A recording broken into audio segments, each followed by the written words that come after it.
Yes, sum number 9 of BRS. Now we are starting with the balance as per the passbook. It says prepare BRS from the following particulars as on 31st July 2018. चाहे balance passbook का हो, opening balance चाहे cash book का हो, format of BRS will remain same. BRS as at date of BRS is 31st July 2018.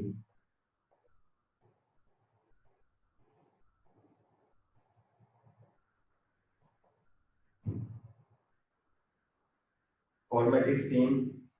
Serial number, particulars, plus items and minus items. We'll start with the passbook balance जो कि first point पे दिया हुआ है. Balance as per passbook. Balance as per passbook is ₹50,000. Balance as per passbook, चाहे वो cash book का balance हो चाहे वो पासबुक का हो, अगर वो सिंपल बैलेंस लिखा हुआ है starting balance, it will be put to the plus side, plus items में आएगा. अगर माइनस में आना हो तो क्या लिखा होगा, पॉइंट नोट करना है. एक पॉइंट नोट करना, कैश बुक का डेबिट प्लस क्रेडिट माइनस और पासबुक का debit minus credit plus opening balance. कल या परसों हमने एक सम किया था, वहां पे कैश बुक का ओपनिंग लिखा था डेबिट बैलेंस, कैश बुक का डेबिट बैलेंस हम प्लस कर रहे थे. फाइन. अभी यहाँ 9 सम में ऊपर हेडिंग क्या लिखा है देखिए, credit balances as per passbook. कैसे लिखा है, क्रेडिट बैलेंस. जब आपने सम स्टार्ट करना है, आपने सम में देखना है कि ओपनिंग बैलेंस कौन सा है, कैश बुक का है या पासबुक का है, और फिर ये देखना है कि प्लस में आएगा या माइनस में आएगा. अगर तो वो कैश बुक का तो डेबिट में प्लस में आएगा और क्रेडिट पासबुक का प्लस में आएगा. कैश बुक का क्रेडिट माइनस में आएगा और डेबिट माइनस में आएगा. उसके ऑपोजिट है जो ये प्लस वाले बैलेंसेस हैं, प्लस वाले बैलेंसेस जो हैं they are known as the favorable balances. That is why they are put to the plus side. Favorable balances. Favorable कौन से हो गए फिर, डेबिट कैश बुक का और क्रेडिट पासबुक का. फाइन. डेबिट कैश बुक का बैलेंस की मैं सिर्फ ओपनिंग बैलेंसेस की बात कर रहा हूँ. बाकी तो हम बाद में जो इक्वेशन बनाते हैं ना, इंक्रीज डिक्रीज या डिक्रीज इंक्रीज की, वो बनाएंगे एज इट इज. मैं सिर्फ ओपनिंग बैलेंसेस की बात कर रहा हूँ. अगर कैश बुक का डेबिट है तो प्लस में, अगर पासबुक का क्रेडिट है तो प्लस में, जैसे इस केस में. अगर ऑपोजिट हो, मींस कैश बुक का क्रेडिट और पासबुक का डेबिट हो, तो वो नेगेटिव बैलेंसेस हैं. Those are unfavourable balances. Unfavourable. आगे जाके सम इसके आएंगे, नेक्स्ट स्टेप इसका ही है. अनफेवरेबल बैलेंस होगा या कैश बुक का क्रेडिट होगा या पासबुक का डेबिट होगा. स्टार्टिंग बैलेंस की बात हो रही है. Am I clear? ठीक है, यहां तक कोई डाउट किसी को नहीं? फाइन. अगर सिंपल लिखा हो बैलेंस, सिंपल बैलेंस लिखा हो तो that is the favourable balance. कुछ नहीं लिखा है इस सब में, कुछ नहीं लिखा है ना फर्स्ट पॉइंट में. उसने क्या लिखा है, बैलेंस एज पर पासबुक. उसे तो नहीं कहा कि डेबिट है या क्रेडिट है. अगर सिंपल लिखा है ओनली बैलेंस, ऐसे हमने सम एक तो पहले भी किए, वहां भी लिखा था सिंपल बैलेंस, तो इट इज फेवरेबल बैलेंस, चाहे वो कैश बुक का हो चाहे वो पासबुक का हो. तो ये पासबुक की बात कर रहे हैं तो ये वाला बैलेंस है. जब हम कल तक सम्स कैश बुक के कर रहे थे तो ये वाला बैलेंस था, डेबिट बैलेंस था. फाइन. एक लिखा होता है ओवरड्राफ्ट. ओवरड्राफ्ट ये हमने वर्ड किया हुआ है, overdraft. Overdraft means negative balance, unfavourable, चाहे वो कैश बुक का हो चाहे वो पासबुक का. अगर लिखा हो overdraft as per cash book, it means credit balance as per cash book या debit balance as per passbook. Overdraft लिखा हो तो माइनस में लेना है, सिंपल बैलेंस लिखा हो तो प्लस में लेना है. किसी भी बुक का हो, चाहे वो कैश बुक का हो चाहे वो पासबुक का हो. या फिर ऐसे लिखा होगा debit balance as per cash book तो plus, credit balance as per cash book तो minus, debit balance as per passbook minus, credit balance as per cash book plus. ये लिखा होगा. अभी तक हमने जो सम्स किए हैं इसके कर दिए हैं, debit balance as per cash book के ये वाले हमने स्टार्ट किए हैं. मीन स्टार्टिंग बैलेंस अभी तक हम प्लस वाला ही चल रहा है हमारा. है क्लियर? करें आगे. ठीक. So second step he says, second point, 3 checks for ₹6,000, 3937 and 1525 issued in the last week of July 18 were presented for payment to the bank in August 18. कौन सा पॉइंट बनता है ये, So cash book decrease, Cash passbook book increase. decrease, passbook Yes, increase. checks issued but not yet presented for payment. ये बनता है, क्या बन गया ये? Cash book decrease, passbook increase. क्या करेंगे अब? Now we are doing some on the passbook. क्या करेंगे? Minus Minus. Cheques issued not presented for payment. Same point लिख के भाई रुपीस ये तीनों आपने ऐड कर देने हैं. 6000, 3937 एंड 1525. यहाँ पे लिखते 6000, 3937 and 1525. 3937 and 1525.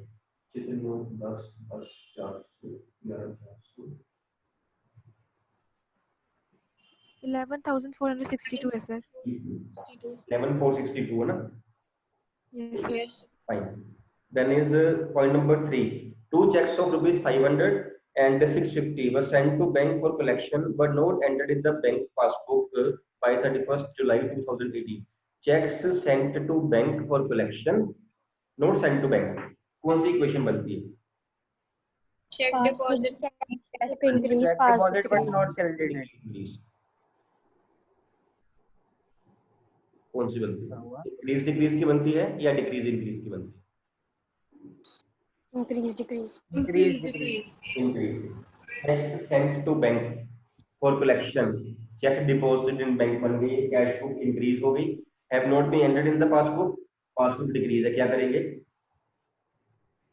प्लस प्लस देंगे दोनों चेक 500 भी और 650 भी. पॉइंट नंबर 3 500 एंड 650 प्लस कर देंगे 1150 के साथ.